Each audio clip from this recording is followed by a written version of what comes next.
പ്രിയമുള്ളവരെ, ഒരു മനുഷ്യന് ഈ ലോകത്ത് നേടാനുള്ള ഏറ്റവും വലിയ സമ്പത്ത് മനസ്സു തുറന്ന, ശത്രുതയില്ലാത്ത നല്ലൊരു മനസ്സിന്റെ ഉടമയാവുക എന്നുള്ളതാണ്.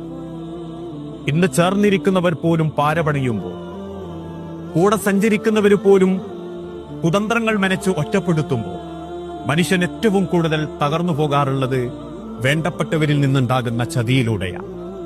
നമ്മളെ വിശ്വസിക്കുന്ന ഒരാളെ ചതിക്കുക എന്നുള്ളത് മനുഷ്യത്വത്തിന്റെ അടയാളമല്ലെന്ന് പഠിപ്പിച്ച മതമാണ് പരിശുദ്ധ ഇസ്ലാം.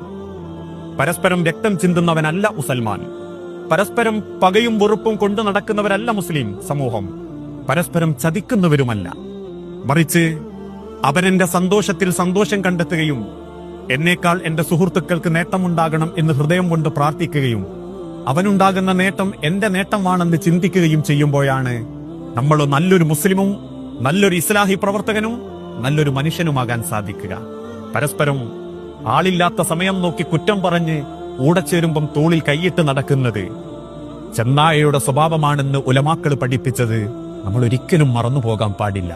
അത്തരക്കാരിൽ പെടാതിരിക്കാൻ റബ്ബ് നമ്മളെ അനുഗ്രഹിക്കുമാറാകട്ടെ. അള്ളാഹു അനുഗ്രഹിക്കട്ടെ.